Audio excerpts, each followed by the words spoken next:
Welcome to another Round the Rotary podcast with me, your host, J.P. Warren, and thank you everyone out there for listening today. I know you have your choice of podcasts out there, especially in the oil and gas industry, and thank you for tuning in to the number one oil and gas podcast in the U.S., per my wife. That being said, Round the Rotary podcast is brought to you by Capital Petroleum Consultants. CPC specializes in project engineering and wellsite supervision in all disciplines of the oil and gas industry. Contact us through www.capitalpetroleumconsultants.com to see what CPC can do for you today. Or just hit me up. You can find me on LinkedIn, Instagram, Facebook, all that. I'm on email too.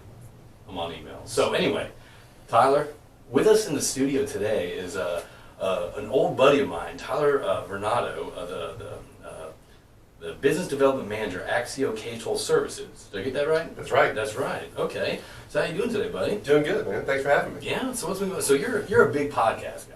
Man, previously I was not, but Are we talking about PC, like pre-COVID? yes, Okay. pre-COVID, probably in the past year or so. Actually, I mean, I was diving into some podcasts a little bit, but not heavy in it. Okay. Now it's, I'm waiting on podcasts to come out. Really? My library's full. It's different things. It just depends on what it is. I feel like there's so much out there now. Like, there's a lot of podcasts out there, and there's a lot of. I just got into audiobooks. I think we had one with we did a podcast with Josh Egg, with Noble, now Chevron, I guess.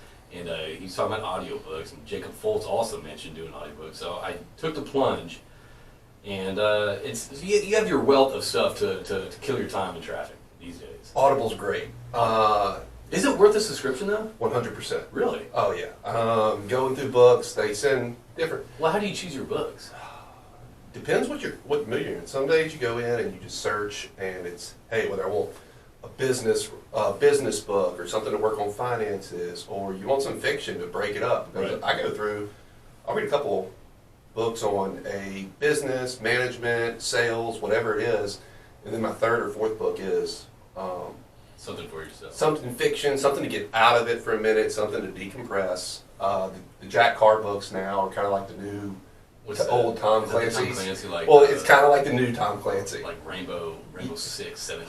Some of it is, but it's just something new to get out of it and listen to something else. So you try to I guess fill your time in, I guess, whether it's in the car or the gym, wherever you listen to podcasts. I guess usually so it's a lot to, like, I guess, business development and, like, I guess personal betterment. Sure, personal growth, whatever. Yeah. It goes under different titles or categories depending on what the book's geared towards. But yeah, a lot of the business books are great and been really helpful in the past few years as far as learning. And then, like I said, the podcast, different perspectives. It's not just this shove a theory down your throat like some of the books do, and they're helpful. But you get podcasts, you get conversations, you get people to listen, and it's a conversation as opposed to just somebody giving you their 2 cents and how they feel about something and why they're right. Yeah. So it's neat to have people talk about things as opposed to. Yeah. No, I mean that's the thing. That's the thing. There's so many podcasts out there. There's so many different. There's the technical side of podcasts. There's the forecasting. There's so many different, I guess, avenues and all that stuff. So I think anyone can find what they're looking for when it comes to the oil and gas podcast right now. I'm sure there's others, new ones that are popping up daily. But this is just kind of this podcast. I'm sure it's just kind of just a shoot the shit session, kind of go back and forth and kind of learn more about you. You know what I mean? I mean, this industry that we're in is such a cool industry. It's such great people in the industry. So that's kind of the purpose of this, to kind of showcase the personality behind the role. It's been cool to listen to this podcast, especially. When you first started doing it, I saw it. I started listening immediately. I've had a few I've missed in between. Yeah, I know, but I'll make it up. Don't worry. You want to reschedule this podcast? I'll have them all done by the end of the day. Okay. I'm gonna go home and just podcast. There you go. But podcast hard, bro. I will. But it's been cool to see a lot of the guys in the industry that come in and talk. People that I wasn't familiar with before, people that I knew of, and to hear how they say. And whether it's sales, whether it's operations, whether it's operators, it's been recruiters. Really, it's really helpful. Guys that are doing different things out of the industry now. It's been fun to listen to how their role, their story, what changed, and what they've been doing that made them successful. Because I think one of the best things you can do is talk to guys who you appreciate something about them or something you see in them, and if they can take, you can have a little takeaway. Yeah. Absolutely. That's everyone's got a story too. You know, there's a lot of people that I'll talk to. It's like, hey, I'd love to come be on the pod. They're like, man, I don't have a story. You know, and I'm like, everyone's got a story. Yeah. Every time I talk to someone, not one person's story is exactly the same as someone else's. Mm-hmm. You know, how they got in the oil field, their career, or anything like that. So I encourage it. You know, whoever wants, reach out. You know, obviously we'd love to have you. Mm-hmm. But that being said, let's get into this. All right, we're gonna get into all the podcasts and the book and in your toolbox later. But give us a little background, kind of as long as you want or as short as you want, kind of your background, or where you from, and kind of what brought you where you're at today. So originally I'm from Denham Springs, Louisiana, just outside of Baton Rouge. Okay. I usually try to tell people I'm from just outside of Baton Rouge. Yeah, that's like singing from Houston, but like urban occasion. Sure, yeah, and then people who are familiar are like, hey, where are you from? Denham Springs, growing up, only an hour from the coast and actually having an oil and gas presence in Louisiana. Yeah.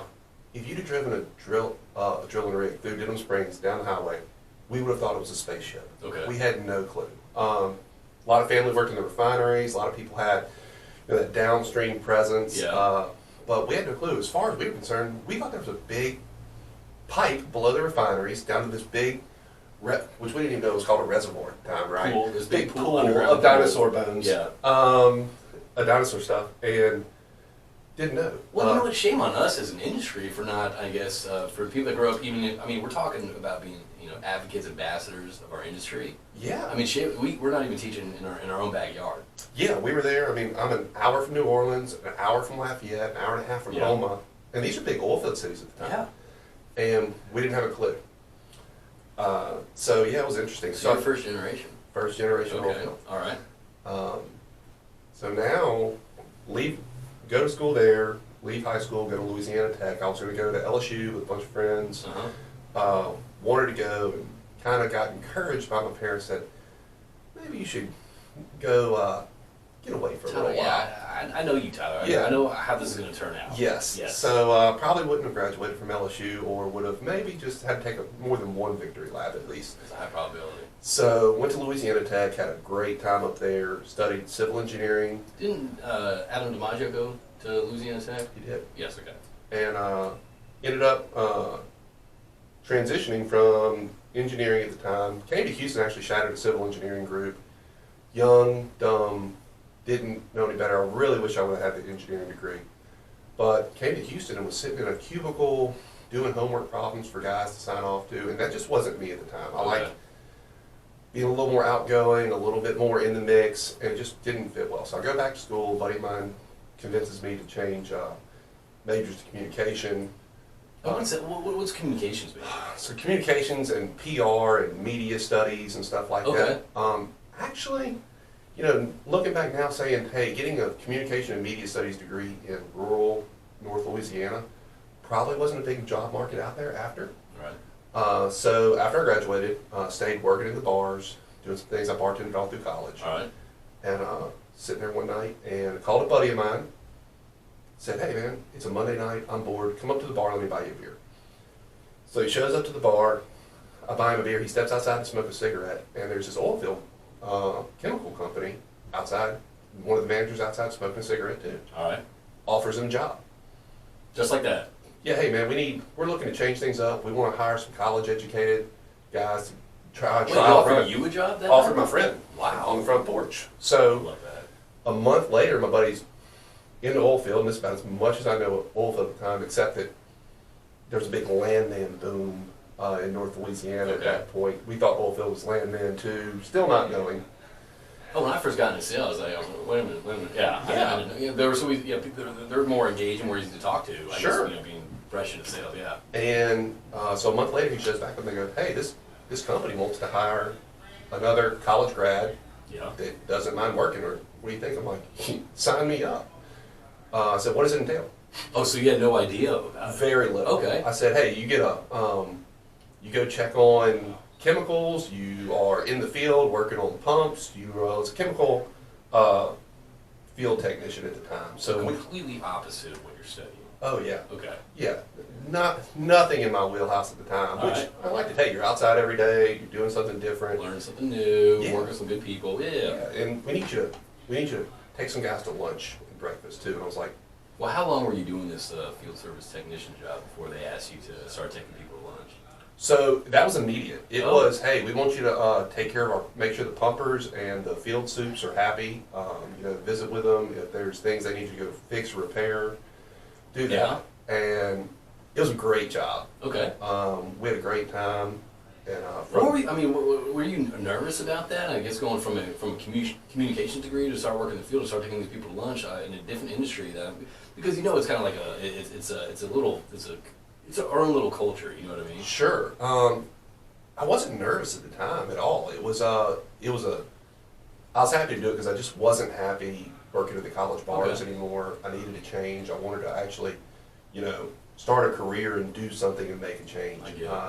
So it was a great change for me. Made some great people, had a great time, learned a lot. Because it was great to actually play on that production side for the beginning part of my career as well. From there, had some guys that were spinning off and doing a completion chemicals company following in the Haynesville in South Texas, and they asked me if I would go to work for them, and I left there and went to South Texas. They needed somebody to go run the South Texas division, and I didn't know what I was doing. They needed a body, to be quite honest. Okay, I was going to say, Yeah. how the hell did you get that from? They needed somebody who didn't mind being away from home. Okay. They needed a warm body that was willing to be in South Texas and kind of police things that were going on. Right. Being there for a short time is where then I actually fell into a sales role. Okay. And, Tell me about that. so How long ago was this? So that was in 2011. Okay. I want to say. All right. Moving down there in South Texas, first, packed up over 2 nights. Was like, hey, we want you to move to South Texas and take this job. Are you willing? I'm like, yeah. When do I start? And Monday. yeah, this is Saturday. So I go home, pack a bag, and do that. So I'm spending probably at that time 27, 28 days a month in South Texas. Okay. Which was great. We had a sales team down there that kind of wasn't performing, and I kind of got handed sales and running operations as well. Okay. So I'm just thrown in the fire. I don't know completions at the time. Right. I know the limited amount I've been down there. So making sure the jobs we had are going out at the time, making sure inventory control, trusting the operators that we have down there, and I'm making sales calls at night. So at that time, the Eagle Fur was booming. Blowing and going. So I just followed frac lights and coil tubing units because that's what we were doing, was mixing plants and following Okay. coil tubing units. So I'd go look for frac lights, look for the gooseneck in the air, and head to location, ask for the company man. That's it? Yeah, that was the program for a while. The days before iPhones. Yeah. Those apps. So Yeah. just driving around looking, just go to the hot spots. That's pretty cool. It was interesting and it was fun. So from there, did that for a few years, made some great friends there, and got recruited to actually move to Houston, take a corporate sales job with Pioneer Energy Services. Okay. Great job. Spent 4 years there. So this job at Pioneer, so you went from operations, kind of sales, operations heavy, moonlight and sales pretty much. Sure. And then you just went strictly sales for Pioneer. Right. And Okay. so, and actually in between that time is when you and me actually first met. I came to Houston for a sales call. And where do we meet at? Oh, man, it was actually the Ocean Air in the Galleria whenever we could all had expense budgets and could actually go. When Eagleford was something. Yes. Yes. We went from there, ended up at a place, and I thought Houston was so cool at the time. And it is. It's a great place. But this guy coming from Louisiana, North Louisiana, now Cotulla, Texas, and showed up in Houston. It's like, hey, we're eating this awesome food. Then we're going to smoke cigars and drink coffee after. And I think that was, we went to Downing Street now. It's not there anymore. It was a cigar. It was an old school cigar bar with a lot of bourbon, a lot of whiskey, a lot of scotch there. You know, you can smoke inside. Yeah. You know, it was back in the 80s. Back in like. It was very Mad Men. Very Mad Men style. Yeah. Now it's a cycling studio, and there's a lot of people posting. You know, your tribe, your ride attracts your tribe. Sure. That's what. Yeah. I prefer the cigars and the coffee. You know what? I will take bourbon and cigars any day over a ride spinning class. Okay. Yeah. Any day. So maybe on the next uptick we can bring one of those back. Let's bring it back. Let's Yeah. go old school. But ended up coming to over there and coming straight corporate sales. Okay. And at that time I was also splitting time between they need somebody on the road, but going from 28 days a month in South Texas and spending 1 or 2 days at home a month to say, hey, we want you to split time between Dallas and Houston primarily, still San Antonio, still North Louisiana, kind of wherever we Boston a little bit. But I'm sorry, go on. But you still get to spend 2 weeks in your bed. And Yeah. I said, that sounds amazing. Well, how is that going from, I guess, managing operations and kind of doing, the nighttime sales calls to going strictly to sales to corporate sales in Houston? I mean, that was corporate sales. I mean, how was that shift for you, and did you change your tactics or your approach or anything like that? Yeah, there was a huge change as far as what I was doing because, it wasn't ride around and look for frac lights at night. It wasn't go pull up and talk to the company man. Right. It wasn't go walk in the doghouse at the pull unit and say what's going on, who's in charge, who you got over here. It was, I really relied on my peer group. Meeting guys like you and different people who were really influential, especially in my first couple years in Houston. It was great. Well, that's when I first got into sales in 2012. Mm-hmm. Yeah, I remember that. So, I had no idea what I was doing. Mm-hmm. I still don't. If anybody has the playbook right now, what works, please send it to me after this. Yeah, seriously. Anyone listening right now. But it was great, going in, doing something new. I like a new challenge. I like something new to focus on. So the sales aspect of it was really interesting because it was different going from location to calling on guys in the office in a corporate setting and with just a little bit different perspective. Still same goals, but just a different way. I mean, different approach. You know what's interesting about that though? I sat down with someone yesterday who just got into sales. I mean, they were at a directional company and they just got into sales. Mm-hmm. And before they were doing operations pretty much the whole career, and he was asking like, hey, I'm asking everybody for a couple pointers and all that stuff, and I kind of said the exact same thing he said. I think the biggest asset to a lot of salespeople, salesmen and saleswomen, is utilizing your network of other sales friends, because you might know something that I don't know, and I can piggyback off of you, and you can piggyback off of me. Well, at that time too, it was also, in which I'd be interested in entering sales right now. At that time, we had all these events to be at, and I was told, hey, be at every event, every sporting clay, every golf tournament. They were well attended by operators too at the time. Yeah, and you could just get there and just shake hands, meet people, and finally people, even though I was a nobody in the crowd, it was people recognized you, like, hey, I know you guy or man or whatever it is, and finally it was, you were familiar enough, people would have a conversation with you, or they'd notice you in the breakfast room next week and say, hey, you were at the golf tournament on Saturday or Friday, weren't you? Yes, sir, I was. I remember back in 2012, 2014, those events, those the Doug, Eagleford, the Doug, so much fun. Bay, and they were very well attended by not just the operators as well, but operators as well. And I think over the past 4 or 5 years, those have just trickled down to maybe half a dozen operators at these that I've seen at these things, and now it's just. And now they're virtual. Yeah, now they're virtual. Now there's nobody there. Yeah, I don't think the sales guys are really attended very much anymore. But yeah, so had a good stint at Pioneer. Really enjoyed that group. Now I actually work with some individuals as well that we've worked together in previous roles over there as well. Had an opportunity at that point. I was selling coil tubing services, and went to C&J K-Stole Services. Recruited me to go over there and sell wireline for them. All right. So of course I get the call, and it's kind of one of those things that I was getting the call. Hey, you want to come sell wireline? Yeah, sure. What do you know about wireline? You want me to sell it? That's about it right now. I've seen a wireline truck, but I spent more time, dealing with coil units, and dove head first in. Hey, let me go to location. Let me check this stuff out. A new challenge, another thing. It's the same set of customers, different set of questions, and it's something you can learn. And I don't need to be I don't try to also be the technical authority on things. Right. Hey, I can talk about it. I can broker the guy that you need to talk to. I can say, hey, listen, like we've talked about in the past. Hey, if you want to talk about shooting shotguns or going and catching a fish or something, I am your guy. Let's do that. Right. That's great. But hey, if you really want to get on what I can pull, or as far as what the details. Of the specs, super technical. Hey, I have a guy. Yeah. And he's going to give you great advice. He's going to talk to you about it, and we're going to come up with a solution. Well, I'm that way too, man. Like, it's one of those things. If I don't know the answer, I'm not going to bullshit my way through. Just because then it comes across like, then I don't know what I'm talking about, and that kind of relates. But at the same time, what you're saying is what I'm saying too. It's like, I'm not that guy, but I know the guy. Sure. And let me set this up. And it's been great because you also get to develop these relationships with, whether it's friends, whether it's new people or whatnot, you get to provide a service for them and a value for them. Whether you may not be the guy giving them answers, but you put them in touch with the guy. Yeah. And you check that they're happy from time to time. And you make their job easier. Bingo. It's a solution. Yeah. And I've got guys now, I call them like, hey, I just got off the phone with your district manager. They're going out. I'm like, hey, I don't even know. But that's great. I'm glad that you're calling them. I'm glad that you have this relationship with them. And I'm glad that we're doing it. If you need anything from me, call me. If not, I'm going to make the same phone call to you in the next week or 2 weeks or whatever and make sure you got things going on. But great. So you're at C&J.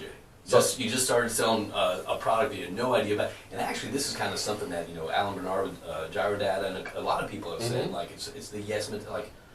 Like, hey, here's an opportunity. It's a challenge. You may not. Yeah, I'm in. I'll jump in on that. Yeah, loved it. Stretch yourself a little bit. Yeah, and dip your toe into new things. Try to figure out stuff. I want to have a better understanding of the oil field as a whole. Okay. Not just one area for me, because I want to be more valuable. And so Wireline was great. One of the best times selling. That was a great culture, some great team. Right. Had a great time.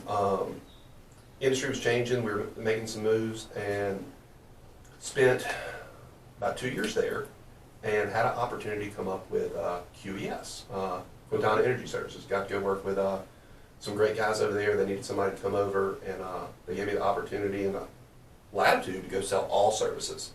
I was selling Wireline at the time. So, is that all completions? Yeah. Okay. So I had the opportunity to sell frac, Wireline, coil tubing over there. They had snubbing service as well. You could sell the whole gambit, which was really cool to go do that. Yeah. And have the opportunity to sell bundled services at the time, which was a huge competition for us at other companies as well. And that was kind of where the industry was trending. So, extremely thankful for those guys giving me that opportunity. And then most recently, I made a move to Axio Case Hole Services. When did you make a move to Axio? So Axio was September of last year. Okay. So year and a half almost. Yeah. Year and 14 months. Yeah. 14 months. Yeah. So I'm not the engineer. No, me either. Communications, remember? Actually, it'll be a year and a half when this is released, so you're right. Had opportunity, had some guys we had worked with in the past showed up and said, hey, are you interested in coming over and helping us with some sales? And we visited about what their vision was, what their goal was. And at the time, all of us had worked in some wireline roles. We're a case hole wireline company that focuses on vertical, conventional work. We'd all played in the pump down market and the completions market and the horizontal market for a while, and it had become super commoditized. It was very competitive, very cutthroat. It was very saturated. And we said, hey, they wanted to go back and get back to the basics of wireline, get back to doing some remedial work, and they kind of had a little bit of the gray hair to go do it. Yeah. We've got some great technical guys, some guys that have been in the industry for a long time and have focused on this work that's kind of been, in my mind, a little bit of a lost art. It hasn't been the high revenue, the stuff that Wall Street and all the private equity companies that were investing see this stuff and go, that's attractive. That's a big revenue sheet. That's a huge this. This is a little bit more. So do you feel that's kind of why it's the lost art? It wasn't that bling in the. That's exactly right. Right. We're the plumbers of the oil field now. Okay. We're not the belle of the ball or anything like that, or all these things. We're not frac. We're not a drilling rig. We don't have these huge numbers. Right. But you also get to walk in and tell these guys, hey, listen, I want this type of work, the stuff that you've had 5 people ahead of me come in today and talk about, and they didn't ask for this because it doesn't make sense for them to go do these revenue numbers or utilize their equipment to do this. It's not in their bundle. Right. Well, that's kind of interesting. So you have this opportunity at QES where you can actually sell the whole gamut of things, this whole bundle thing, whatever that looks like, and it's interesting how you go from a product specific or bundling. What can I provide to the customer? And so you went from that to it seems like you went from a product focus to more of a company culture focus, a company strategy, which is which is interesting. Yeah. Can you talk to me about why you made that switch and how come that? Sure. Why you enticed to do that? So it was an opportunity also to get into management. I had been a frontline soldier for quite a while, Okay. which I enjoyed. That's fun. I love that pre-COVID grind we talk about. The PCG. Yeah, and this was an opportunity to get into management, to have a voice, to help Right. steer and have a hand on the wheel. Okay. And so one of the big things we wanted to do over there as well was create a sales culture and a company culture where we had non-competitiveness internally. Which I've been at companies before where the sales guys, and I've worked with some of my best friends where I'm trying to get their equipment from their whoever they're providing it for, upsell it and get on my location because I want to win. Yeah. And it's an interesting environment, but it's not always conducive to the company. So we wanted to get a culture where we looked up and people know, customers know multiple lines of communication. They know district managers. They know multiple sales guys. They know if they want to have the number to the president, they can have the number to the president. We're not a huge group, but if they want to talk to somebody, we don't have any bureaucracy to go through to make decisions as well. And your accounts and your customers aren't guarded. Right. Okay. Yeah, there's no guarding. I'm excited if I'm sitting at dinner and I've got my phone on the counter, not at the dinner table, and the customer calls me. They have somebody they know right away they can pick up the phone and call in the next 30 seconds, and somebody's going to pick up the phone. So if you don't pick up, they have that relationship with the whole company where they Yeah. can actually call whoever they the second person they can call. Yeah, their second point of contact is typically our district managers out of our districts, and they have, and I say typically in the beginning of the cycle. Now I'm kind of typically the second point of call now because they've become very comfortable calling district managers and going straight to the source, saying, "Hey, we want this," which is great. That makes your job a little bit easier. So how do you? I mean, I guess walking into this and you're talking about, so this culture wasn't built then when you came aboard Axio. We just shaped it a little bit. We wanted that culture. Well, how did you shape it? By going in and actually showing these guys that I did not want recognition. I didn't want this competitiveness. I walked in and some of the guys that were there previously grabbed them and we sat down and had to talk about who knew who, Yep. what customers we previously worked with, how it overlapped, and I said, "Hey, I'd like to take you and go with me, and I want to introduce you to all my customers at this company or all my contacts, and I want you to meet them." So it was very much, I went in and extended the olive branch first. I wanted to say, "Hey, listen, this is my card. I want you to have contacts with everybody that I know. I want to give you this." And things are reciprocated really well when it works like that. When people know you're not coming in as a threat or you're trying to challenge them, they know you're on the same team. They respond in kind for the most part. And the transparency is there because a lot of times people, I mean, especially I feel like during times right, I don't even know during times right now, but I remember a lot of people guard their accounts, or if you say, "Oh yeah, I ran into Stacy Smith over at wherever," it's like, "Oh, I know her too. I'm gonna call her," whatever that is, and it becomes it becomes sloppy. Well, and one of the things I've tried to do is encourage them to call. So if we talk to somebody and I go, "Hey, I know JP over at CPC," and somebody goes, "Hey, I know him," awesome. Give him a call. Let me know if there's anything I can do to help. Yeah. Whatever it is, I'm happy to play whatever role we need. If you need me to play, hey, good guy, bad guy, whatever it is, or say, "Hey, you need me to help schedule a meeting, or you need me to bow out. Tell me what you need." Yeah. It doesn't matter to me. Yeah, you're not gonna hurt my feelings. No, hey. So and it makes jobs easier, frees up time to go do other things, and it makes guys, So more collaborative. how is it going from selling that bundle services to selling this? And I guess what does Axio focus on? So Axio focuses on conventional case-hold services. Okay. So we're all in the vertical. We got out of the horizontal plug-and-play market, out of the everyday completions that has become so popular associated with horizontal frac.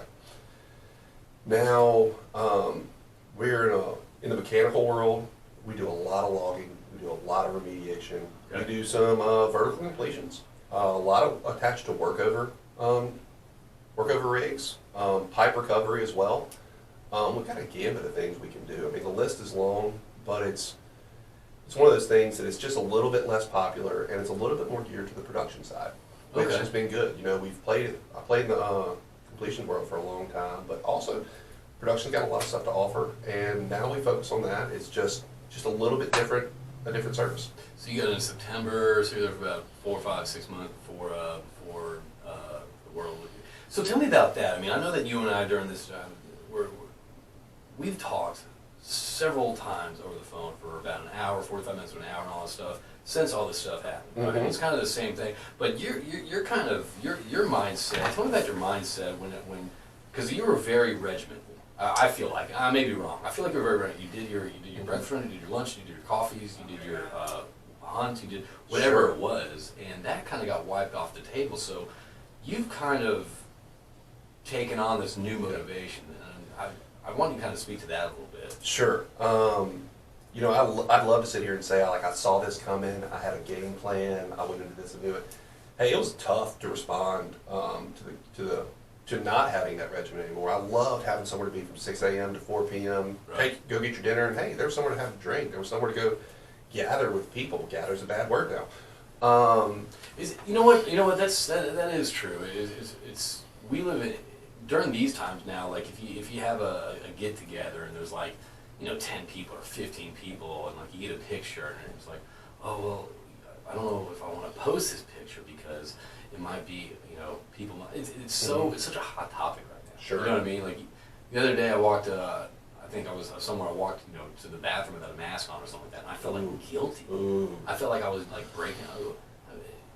But it was a closed off. Anyway, the point is the world. Go on. It's interesting to see, but I sat around. I was angry. My toolbox that I was so used to going into, everything that had been, key in some of the success I'd had, was no longer a thing you could do. It was you didn't have access to customers. You didn't have access to people to go see. So I was pretty aggravated at the beginning, to be quite honest. I'd love to say that I had this wonderful outlook, and of course, you put that out for the rest of the team. You have good attitudes, and then it was also about realizing that you control your attitude. That's one of the few things we can control throughout this. So once getting a grip on that, it took a little bit of time. Well, how do you control your attitude?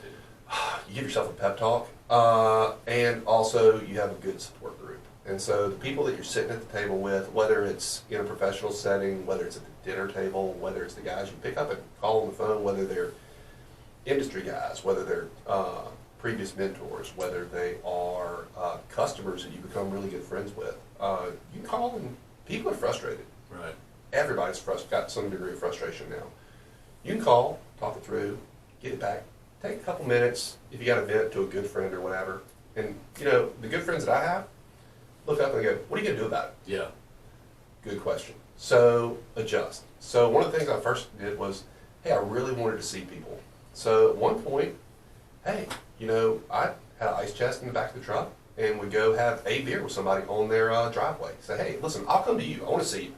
Like, let's hang out. I like human interaction. Right. What are you doing this evening? Let's have happy hour on the tailgate. Yeah. No big deal. You can sit on your tailgate 6 feet from me if you want, whatever. So I was doing that and said, what is in my wheelhouse that I'm good at, that I like, that works for me? I'm not this social media guru. Mm-hmm. I'm not this great computer whiz. I wasn't a golfer pre-COVID. I know golf's been a great outing for people. I need to get better at going. I need to get better at golfing. Well, I think everyone that plays golf says that they need to get better at golfing. Sure.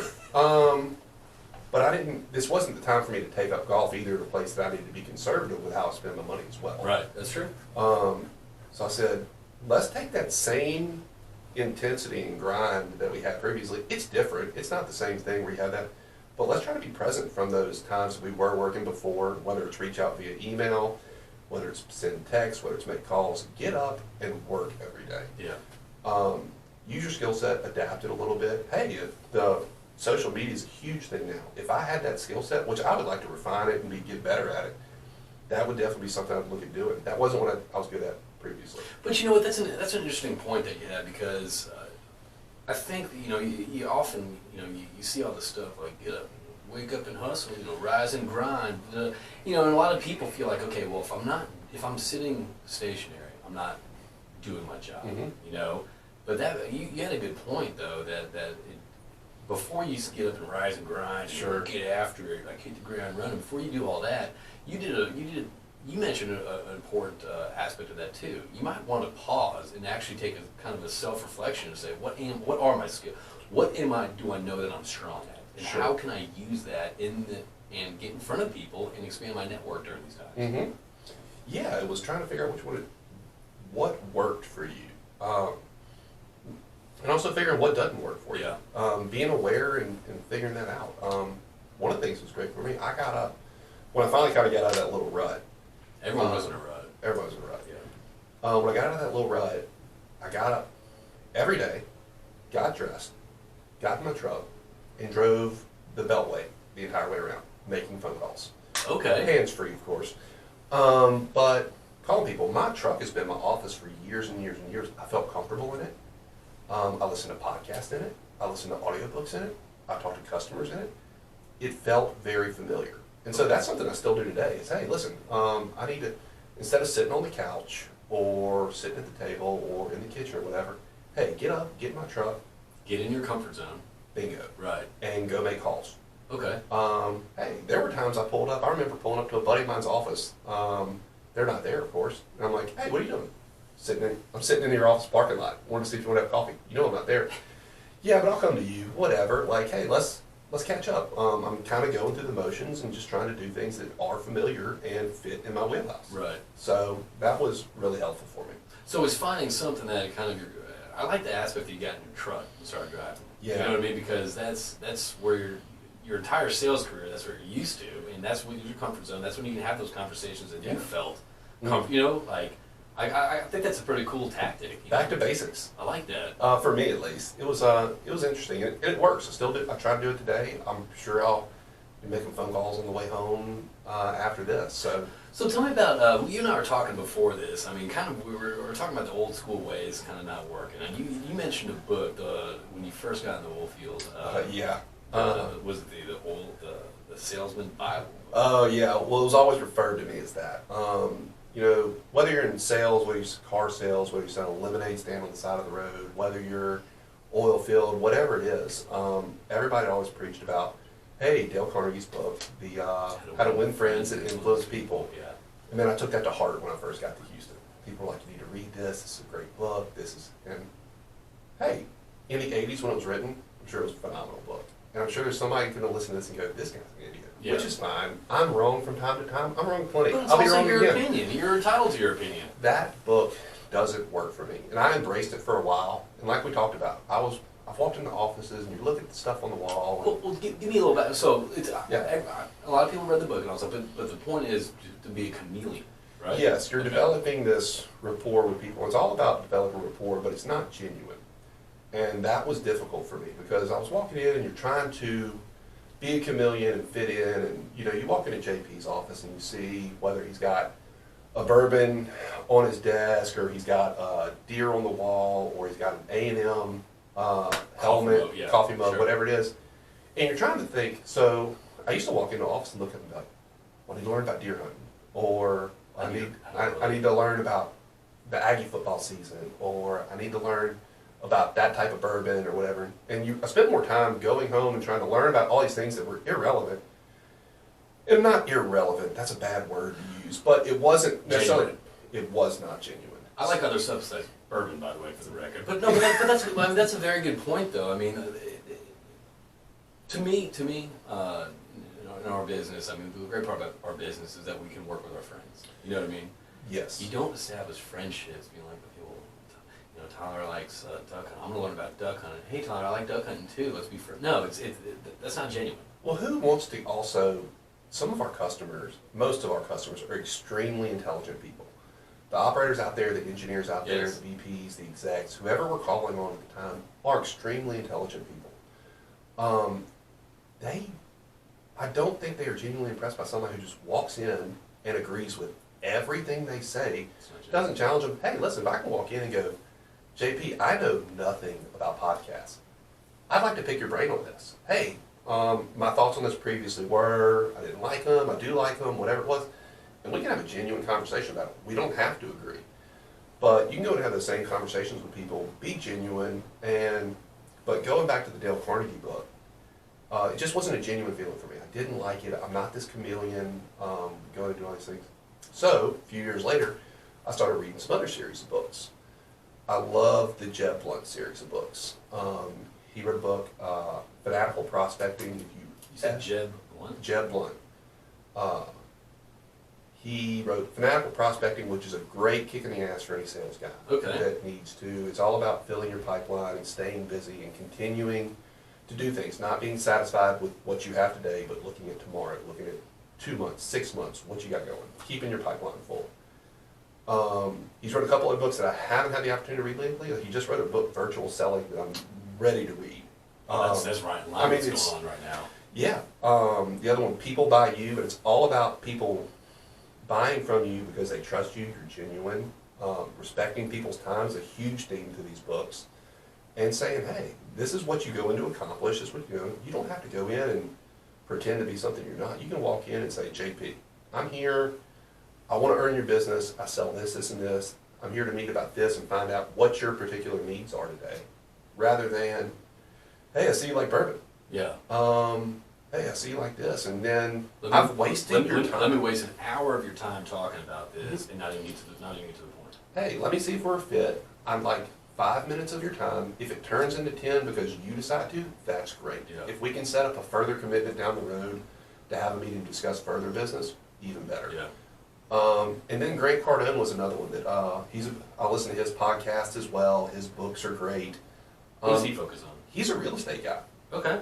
Which is not necessarily in my wheelhouse, but his intensity's there, his grind is there. It's also very much about respecting people's time and asking for what you want to be and being genuine. You don't have to go in and be somebody's best friend. If you develop a relationship through it, that's fantastic. But one of the big things he talks about is going in and developing this facade of who you are to to conform to what somebody else likes.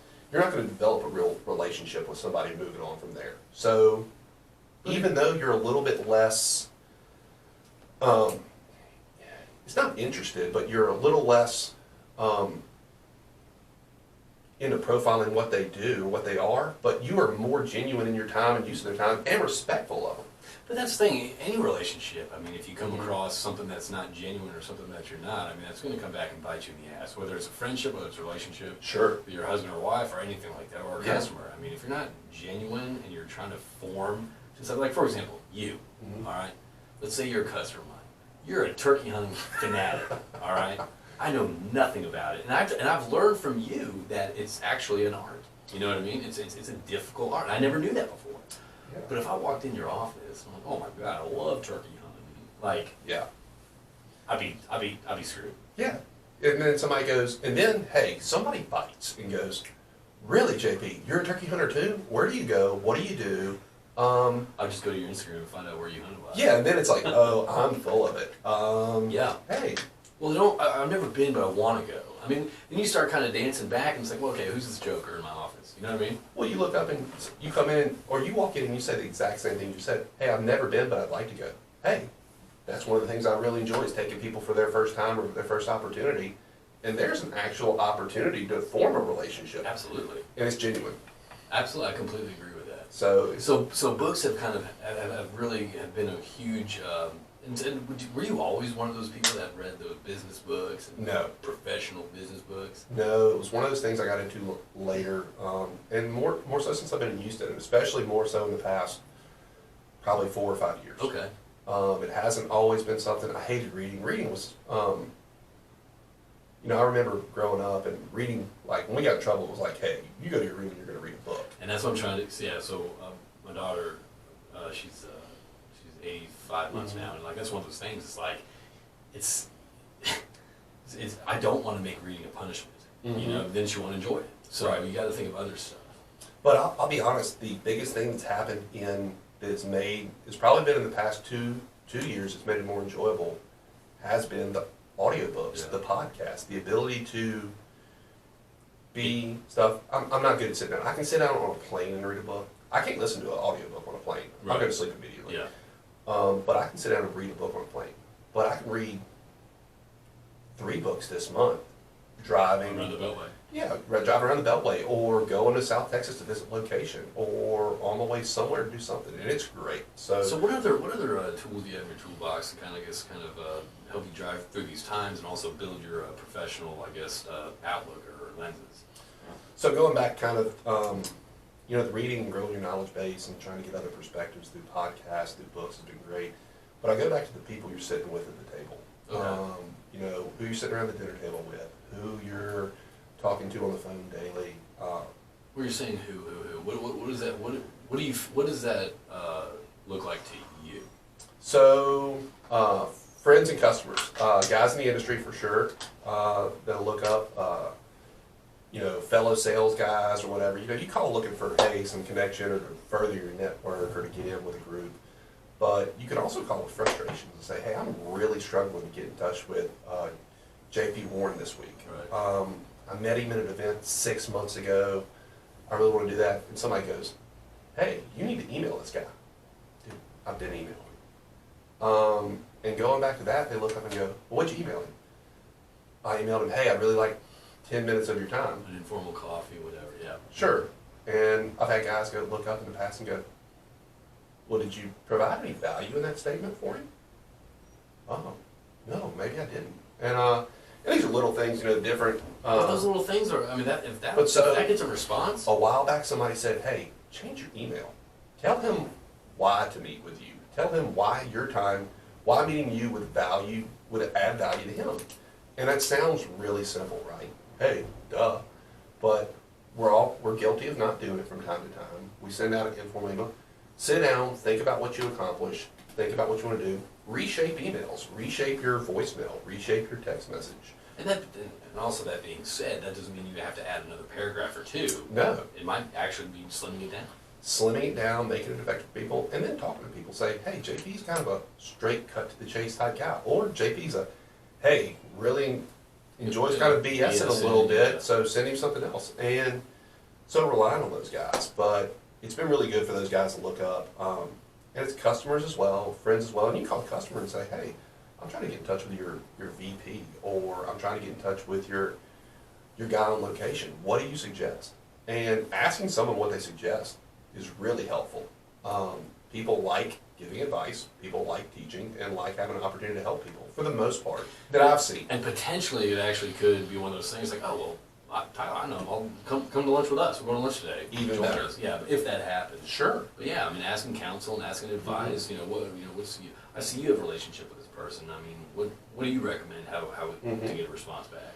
Yeah, and then another big thing about trying to, for me, we talked about it previously, is, we talked about mental health.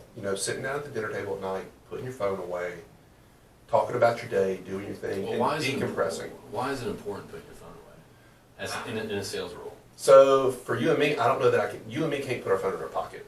We've talked about this. Nope. It goes off and all we're thinking about is getting to it. And even if not, you might be just bored and you have 30 seconds. You just go in your pocket and check it. It's something that's constant. Right. Sure. So put it away, sit down, talk about your day with people, go through, take some time to decompress. And that's been extremely helpful as well. Just, hey, protect that mental clarity and your mental health right now, especially with everything that's going on. Dude, I think with everything going on right now, whether it's the news, whether it's social media, it's a global depression, and put your phone down. Yes, it's unplugging from that, but it's also connecting with your circles around you, face to face, which I think is crucial. You kind of shed some of that, just the weight that you're carrying around with you. Yeah, and this is your opportunity to plug in with people. You're sitting at the table with your friends, with your family, or whatever. And for me, it's funny, we had so much people interaction previous to this. And, you find yourself guilty. You finally get to the table with someone, and you're picking up your phone, playing or whatever, or checking emails or doing something, and it's impersonal again. Sit down and enjoy that person-to-person interaction. Well, I find myself, sitting on the couch, my wife, about to watch we're watching a movie, and I'll just take my phone out, and I'll just start, going through and all this stuff. And I have to actively, okay, stop. Take my phone, put it in the kitchen, just because it's she doesn't get on me or anything like that, but it's I want to spend time with you, decompress, unplug from my phone, and just spend time. Yeah, which is a great thing. It's you don't have to always know what's going on. Have your finger on the pulse of the world on every breaking news story. Well, especially now, whenever being first to press and not necessarily being right or accurate. You get a lot of necessarily not great information if you're always... No, I'm not saying it's all bull. I'm not saying a lot of it's bullshit information. I will. I'll say the main media. I think a lot of it's bullshit. I think a lot of it's clickbait. I think a lot of people they're trying to push fear. They're trying to push disinformation. Sure. And I don't trust it. I mean, you know, I don't trust the billionaires. I just trust the news. Well, who do you think owns the news channels? That's exactly right. So anyway. So, you know, being plugged in constantly isn't necessarily a good thing. You get fatigued that way. Oh, without a doubt. Yeah. So, but yeah, I think keeping your circle strong has been something really important. So having a good, call it support system, has been huge to helping keeping your mental health good, to keeping relationships good, and it's good to have somebody that sits there and goes, hey, get up, go do it, whatever it is, or support you. So talk to me about the mental health aspect of it, because I know that helps you change your, I guess, your motivation, or can either bring you up or bring you down. What do you mean mental health? You know, just typical stress. I think everybody's stressed right now. I know I have been, different times for different reasons. But having those people that look up and go, hey, you can tell me, take 5 minutes, moan, complain, whatever it is you're going to do, and then look up and go, hey, what are you going to do about it? And then also seeing stuff you like in people and you want to mirror in people. Got a great friend of mine in San Antonio. He's a phenomenal salesman. All right. But one of the things I appreciate about him most is I see the family aspect of his life. That is like a huge driving factor. He works to support his family. He does all this.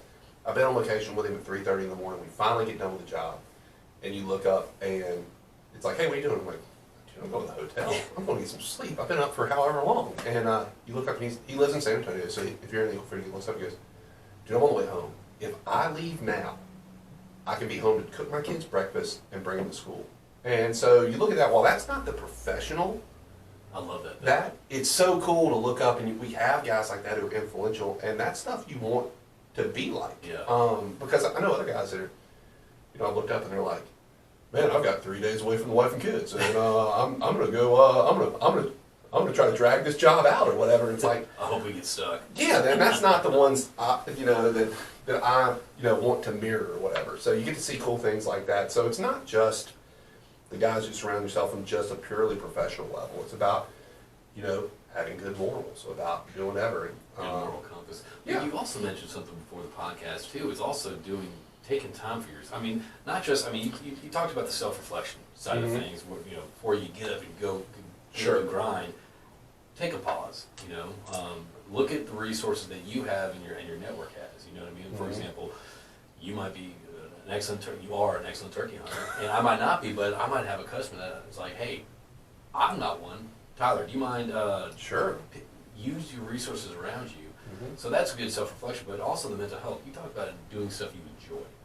So yeah, so there's some days, going back to that, like we're saying, there's some days you get up and you are just not in the zone. Yeah. Unfortunately, I wish we were. I wish I was a robot and could go 100% of the time, never sleep, and do it the entire time. We're not geared like that. Sometimes you burn out. Even the super high output people, they cannot go 100% of the time. So if you wake up in having a bad day, if you've got something on your mind, if you've got something you need to get right at home or in your head, take some time, take a break, go decompress. Whether you need to go happy hour with a buddy of yours, whether you need to go for a run or a walk, or you go fishing, as you said. Go play fishing. Around the golf by yourself. Yeah, whatever it is. Go to the driving range. Go get your head right. Hey, some people can do that in as little as 10 minutes, 30 minutes, an hour. Some people may take an entire day. Yeah. Or hey, if it takes you 2 days, it makes you that much more efficient for the next however long. Go do it. And that's one of the things also I'd like to see more managers implement as well, as supporting their people like that, because we get used to seeing our employees and our guys and our team work hard and stuff, but you get used to that high output as well, because you want high output teams, you want successful individuals, you want these go-getters. They've got to be performing all the time. So and if they're going if the pedal's to metal for that long, you burn out. Yeah. So don't burn them out. If they need some time, give it to them and let them go. Hey, if it's not working out, they're gonna show it themselves. But these high performing guys are gonna do it for you. They're gonna do it, and they're gonna appreciate you giving them that latitude to go get it right. Because telling a sales guy or an operations guy or anybody, hey, your head's not in it. go do the job anyway, it's terrible. Oh. That's the wrong motivator right there. 100%. That's the wrong motivator right there. And they will, and people do perform, I guess, at higher levels of output and efficiency whenever they do have, whether it's proper sleep, whether it's exercise, whether it's time away from, pedal to the metal. Yeah. So that's very. So what else? I mean, what are you looking forward to? I guess moving forward. I mean, you change your mindset. You're doing what you got to do. How are you today expanding your networks? So right now, still making phone calls, still getting out. What if it's a cold call? Cold calls are interesting, but we have seen more guys. I've got guys that have emailed for a couple years that don't respond. You just put them in the list. You email them no matter what. And you don't expect. You're like, I'm going to ping them anyway. Some of these guys are emailing back now. Some of these guys are going, hey, good to hear about your services. Good to hear you're in business, because that's relevant right now as well. We've had a lot of guys get out of the industry. So people hearing, hey, there's a company that provides this service. Hey, we're an environment that we want and where we need to price services. And I've heard they need people to provide services right now because they need to shop. They need to be conscientious of how they spend their money. Right.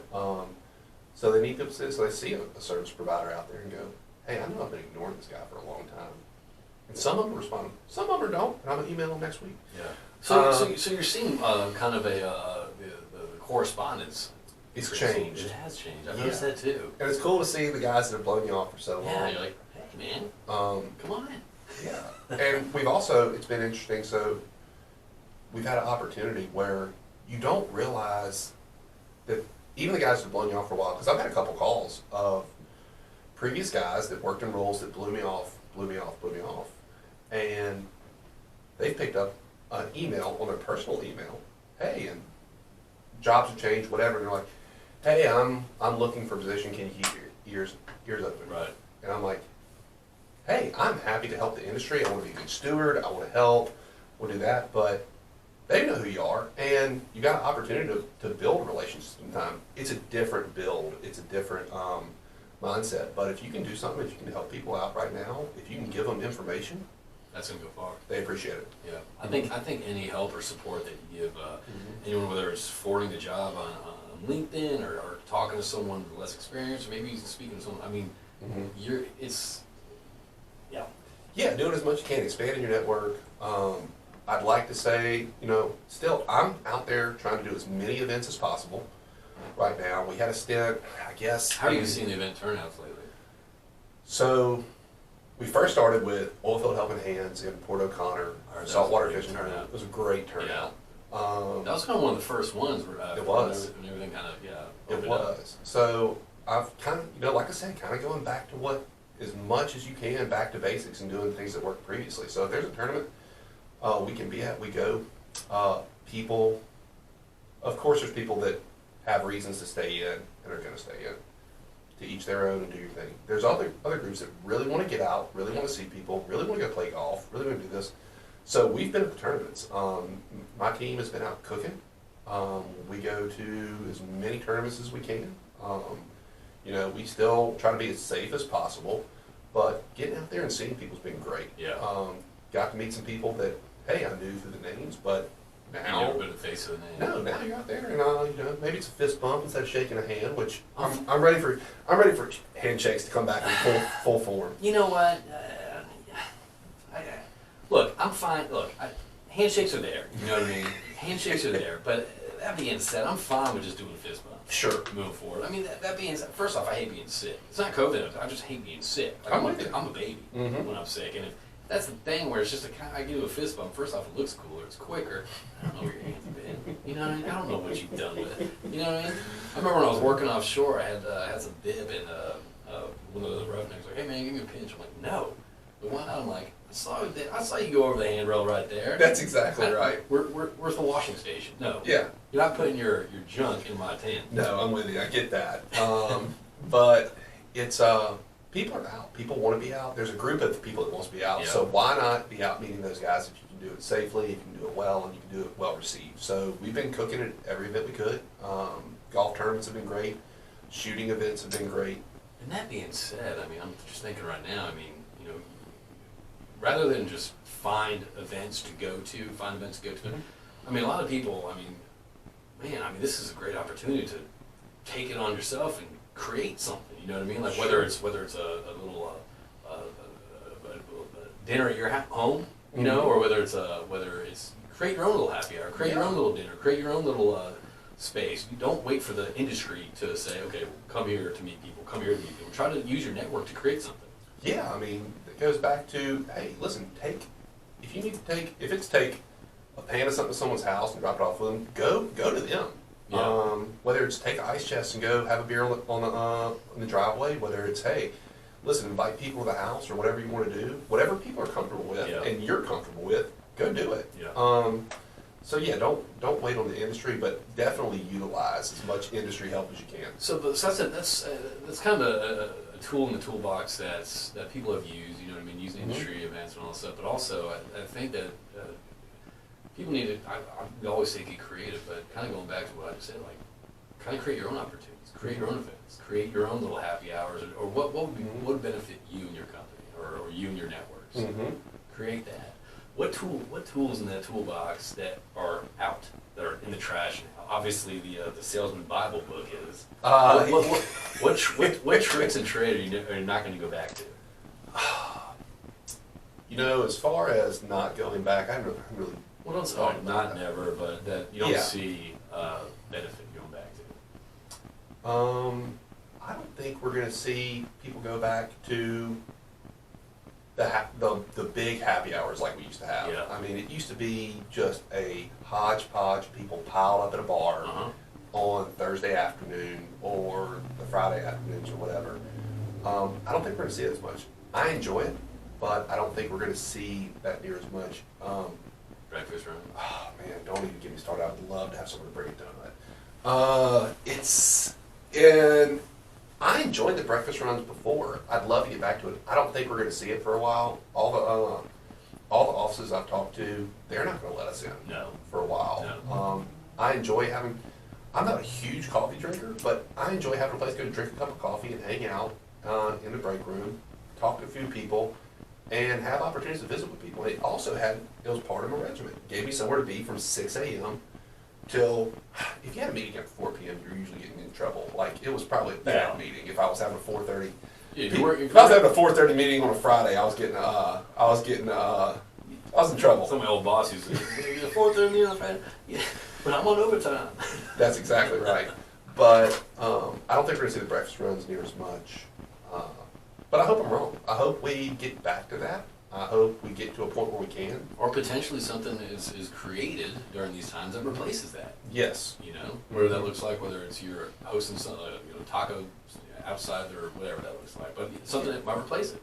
Yeah, I mean, I might have a taco truck next year, food truck, riding around from office to office early in the morning, handing out tacos before it's all over with. High ties baby right behind with a chain shirt, set doing that. Somebody told me one pre-COVID a while back, said we were sitting around the office and said, "You want to deliver breakfast tacos for the rest of your life?" And I would right now. I would deliver breakfast tacos for the rest of my life right now. I miss it. You miss the interaction. I do. I miss the people interaction, and I hope we get back to where we have a little bit more of that.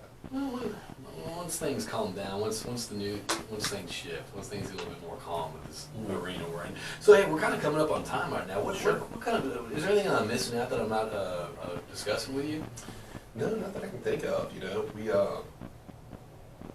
getting back and just trying to network and trying to. I think the big thing is really just taking time right now to be aware. If you need a minute to self-reflect or you need a minute to decompress, go do it. Yeah. It's still stressful. The industry is still evolving and changing.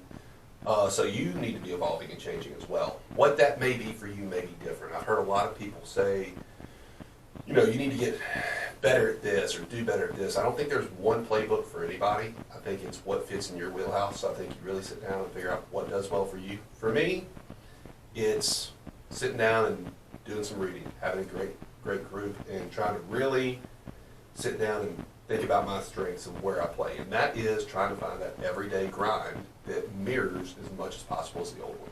Yeah. So if you can figure out what worked in your wheelhouse before and just have a little bit of adaptation to it and change it, and you can have success out of that, I think that's huge. But even also coming up with new tools for you. Sure. And that could come from that self-reflection. Mm-hmm. Yeah. So yeah, new tools. I mean, going back to the books. Had the old tools. You had the old books. Mm-hmm. The new books. Huge change. There's a new way, right? And there's going to be something else that comes out that's influential and helpful and says something new. So keep your eyes open, keep looking for something new, and keep exploring new possibilities. That's a good point. Anything else you want to add? No, I think that's about it right now. And everyone, again, this is Tyler Varnado with the Business Development Manager at Axio Case-Toll Services. You can reach out to him on LinkedIn or... LinkedIn, email, wherever. Phone's always on. What's your email? tvarnado@teamaxio.com. Boom, there it is. And you can reach us at Round the Rotary at cap-petra.com. If you have any questions for me or you want to get in touch with Tyler, go ahead, Tyler. I appreciate you coming in, man. I like your message. It's I'm sick of hearing the new normal. This is just normal.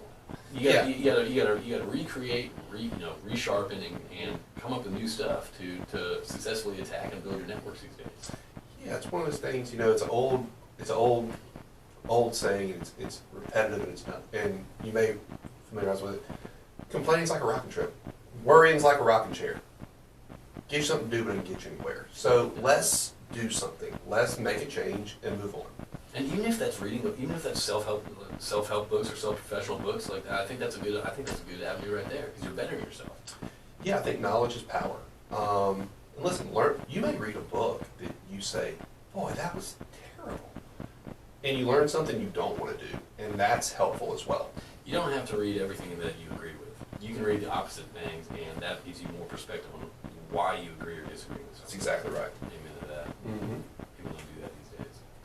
That's the news. Anyway, Tyler, I appreciate you coming in, man. I wish you the best, and I think that you shared a lot of valuable stuff today, man. I appreciate it. Well, man, I've enjoyed it. Thank you for having me. It's been fun.